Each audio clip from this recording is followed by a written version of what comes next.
अफगानिस्तान संकट में नजर आ रहा है। काबुल में हालात बदतर होते जा रहे हैं। सबसे बड़ी जानकारी इस वक्त की है कि काबुल एयरपोर्ट पर फायरिंग हो रही है। फायरिंग की जानकारी मिल रही है और वहां पर अफरा तफरी का माहौल है। लोग परेशान है, किसी के समझ नहीं आ रहा। अपनी जान बचाने के लिए लोग इधर उधर छुप रहे हैं। लेकिन इस बीच अमेरिकी एम्बेसी की तरफ से एक जानकारी शेयर की गई है और कहा गया है कि जो लोग जहां हैं वहीं रहें, एयरपोर्ट की तरफ बिल्कुल ना आए क्योंकि यहां पर फायरिंग हो रही है। राष्ट्रपति का पता नहीं है। लगातार खबरें आ रही हैं कि राष्ट्रपति देश छोड़कर भाग गए हैं। उधर तालिबान लड़ाकों ने राष्ट्रपति भवन पर कब्जा कर लिया है और इस बीच फायरिंग की खबर लगातार वहां से आ रही है। प्रणय उपाध्याय हमारे सहयोगी जुड़े हुए हैं। प्रणय, लगातार हालात खराब होते हुए अफगानिस्तान में, काबुल में।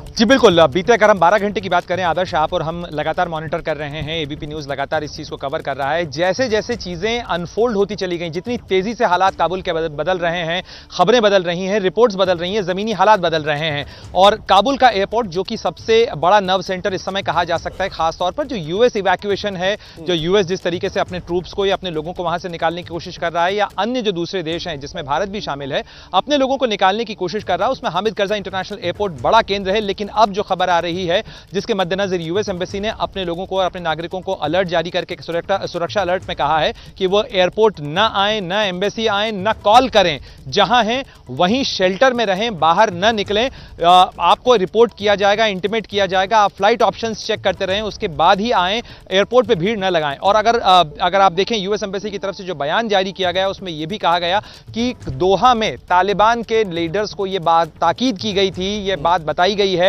कि अगर एयरपोर्ट के ऑपरेशंस को डिस्टर्ब करने की कोशिश की गई, यूएस इंटरेस्ट को हार्म करने की कोशिश की गई, अमेरिकी नागरिकों को नुकसान पहुंचाने की कोशिश की गई, तो अमेरिका इसका सैन्य जवाब देगा। तो निश्चित रूप से दोनों तरफ से धमकियां भी हो रही हैं, दोनों तरफ से हालात तनावपूर्ण हैं। अमेरिका का फिलहाल सारा फोकस इसी चीज पर है कि किसी भी हालत में वो अपने लोगों को, अपने सामान और असबाब के साथ वो वहां से बाहर निकल जाए। जहां तक काबुल का सवाल है, जहां तक अफगानिस्तान का सवाल है, अब वो तालिबान के हवाले है और तालिबान के रहमो करम पे है। तालिबान ही तय करेंगे पैलेस पर कब्जा करने के बाद, क्योंकि अशरफ गनी कहां है ये पता नहीं है आधिकारिक तौर पर। हालांकि अब्दुल्ला जो कि सीईओ रहे हैं अफगानिस्तान के और जो पीस काउंसिल के चेयरमैन हैं, उनका यह कहना है कि फॉर्मर प्रेसिडेंट अशरफ गनी देश छोड़कर जा चुके हैं। कई जो सीनियर लीडर्स हैं उनके बयान आए हैं जिनमें उन्होंने कहा है कि गनी ने धोखा दिया अफगानिस्तान को और वो देश को छोड़कर चले गए हैं। हालांकि गनी की तरफ से कोई बयान अभी तक नहीं आया है, ना किसी जगह पे वो उतरे हैं या पाए गए हैं या किसी जगह उनके होने की खबर मिली है। लेकिन निश्चित रूप से काबुल के लिए, काबुल के लोगों के लिए, अफगानिस्तान के लिए आज की रात बेहद अहम, बेहद मुश्किल, बेहद कठिन और बेहद जो है तकलीफदेह हालात की रात। प्रणय, एक बात और जानना चाहूंगा। यूएस एम्बेसी ने तो अपने तरफ से लोगों को अलर्ट जारी कर दिया। भारत की जो एम्बेसी वहां पर है, जो भारत के वहां पर ऑफिशियल्स हैं, उनको लेकर क्या जानकारी मिल रही है? एमईए की तरफ से अभी तक कोई स्टैंड लिया गया है यहां पर?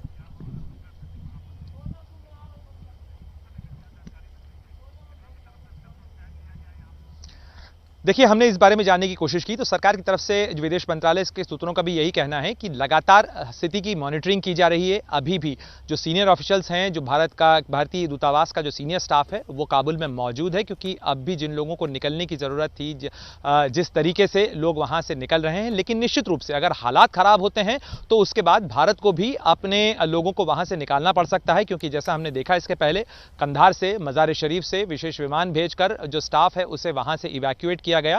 लेकिन चूंकि आज कमर्शियल एयरलाइंस का ऑपरेशन जारी था, कमर्शियल एयरलाइंस चल रही थी, तो भारत की कोशिश यह थी कि इसका लाभ सबसे पहले उन लोगों को मिले जिन्हें ज्यादा जरूरत है, जिनकी मदद की जानी चाहिए, जो लोग कमर्शियल एयरलाइन के अलावा दूसरे रास्तों से नहीं आ सकते हैं, क्योंकि रोड के जरिए अब अफगानिस्तान से निकलने का रास्ता बंद हो चुका है। क्योंकि काबुल में जितने लोग हैं उनके पास किसी भी सूरत में देश से बाहर जाने का रास्ता अब नहीं है। केवल एकमात्र रास्ता जो खुला हुआ है वो एयरपोर्ट है। नेटो से लेकर अमेरिका, रूस, भारत, तमाम देश जो हैं वो इस कोशिश में है कि एयरपोर्ट का ऑपरेशन जो है वो चालू रहे, ताकि जिन लोगों को, जो लोग वहां से निकलना चाहते हैं, विदेशी नागरिक निकलना चाहते हैं, जो डिप्लोमेटिक स्टाफ है जो निकलना चाहता है, वो इस सुरक्षा हालात के मद्देनजर वहां से निकल सके। ठीक है प्रणय, आप रहे हमारे साथ। लगातार अपने दर्शकों को हम अपडेट कर रहे हैं। लेकिन इस वक्त देखिए, बड़ी बात यही है कि जो लोग वहां के हैं, जो अब भारत पहुंच गए हैं, उनकी स्थिति क्या हो गई है, कितना डरे हुए हैं, घबराए हुए हैं। वहां की बेटी का दर्द आपको दिखाते हैं और कितना डर है उनकी बातों में। देखिए और समझिए आखिर क्यों देश छोड़कर भागने को मजबूर हुए। Ma'am just 2 minutes only 2 minutes ma'am just ma'am please tell us ma'am abandoned Afghanistan Afghanistan. Our friends are going to get killed. They're going to kill us. Our women are not going to have any more rights. Ma'am, just 2 minutes only. Only 2 minutes, ma'am. Ma'am, just brief. Ma'am, please tell us. I can't believe the world abandoned Afghanistan. Our friends are going to get killed. They're going to kill us. Our women are not going to have any more rights. तो देखिए, अफगानिस्तान से लगातार update हम आप तक पहुंचा रहे हैं। हालात जो है वहां पर बदतर होते जा रहे हैं। काबुल में एयरपोर्ट पर फायरिंग हुई है। फायरिंग के बाद जबरदस्त अफरा तफरी है शहर में। हालांकि 9 बजे से कर्फ्यू लगाया गया है, लेकिन देखिए इस बीच अफगानिस्तान का जो राजनीतिक नेतृत्व है वो पूरा का पूरा पाकिस्तान पहुंच चुका है। और राष्ट्रपति कहाँ है किसी को पता नहीं। पहले कहा गया कजाकिस्तान गए, बाद में उनके सलाहकार आकर कहते हैं कि राष्ट्रपति यहीं पर मौजूद है, लेकिन अभी तक राष्ट्रपति कहीं नजर नहीं आए हैं। और जो पूरा राजनीतिक नेतृत्व है वो पाकिस्तान पहुंच चुका है और इसीलिए वहां पर तख्ता पलट की बात बिल्कुल स्पष्ट है। तालिबान का पाकिस्तान कनेक्शन आखिर है क्या, वो भी आपको एक बार बता देते हैं। अमेरिकी राष्ट्रपति ने इमरान खान को फोन नहीं किया। ये देखिए आखिर ये मामला उठाया किसने। खुद इमरान खान के सुरक्षा सलाहकार मोईद यूसुफ ने अफगानिस्तान के मामले में पहले से टांग अड़ाने की फितरत रखने वाला पाकिस्तान सोच रहा था कि अमेरिकी सेना के जाने के बाद इस इलाके की जिम्मेदारी उसे मिल जाएगी।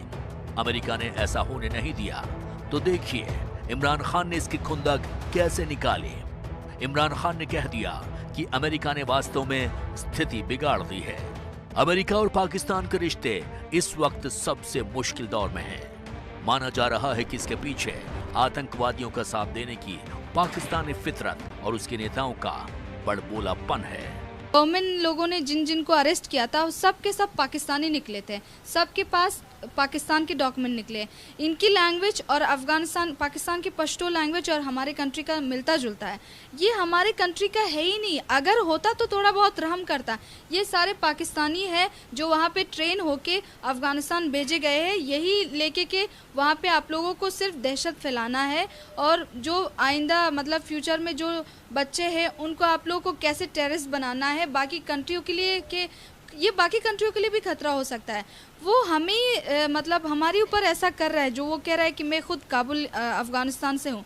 तो आप सोच लो बाकी लोगों के लिए क्या वो लोग कर सकते। बात है जो ये किसने बोला, ताजिक है, उज़्बेक है, पश्तून है। इस बात से मुझे कुछ पश्तून मेरे अच्छे दोस्त भी हैं। मतलब वो अपने पश्तून को सपोर्ट, अपना लैंग्वेज वाली लोग को सपोर्ट करता है। जो पश्तून लोग हमारे ये पाकिस्तान में भी रह रहे हैं, फिर हमारे देश में भी पश्तून लोग रह रहे हैं। ये जो है ना ये बात गलत है। ये जो तालिबानी पूरा जो है पश्तून लोग हैं और नाम है हम अफ़गानी हैं।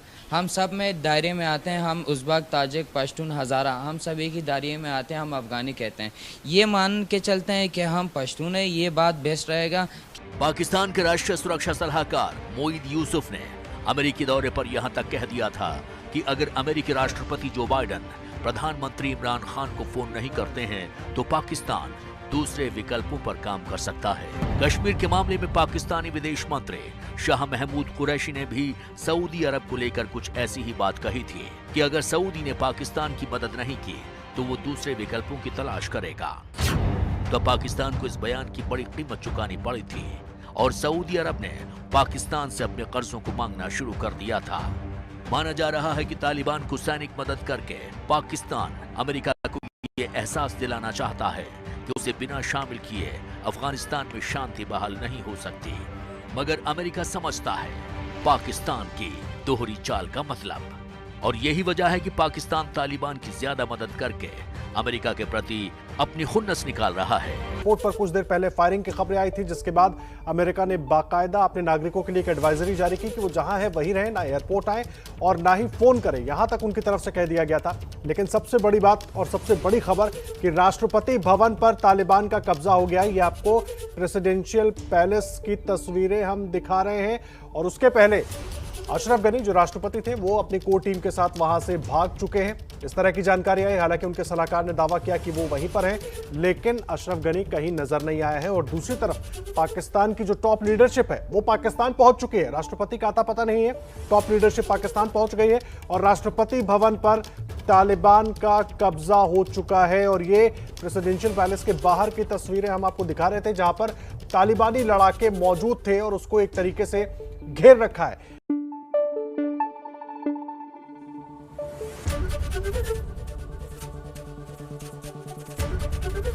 एबीपी न्यूज आपको रखे आगे।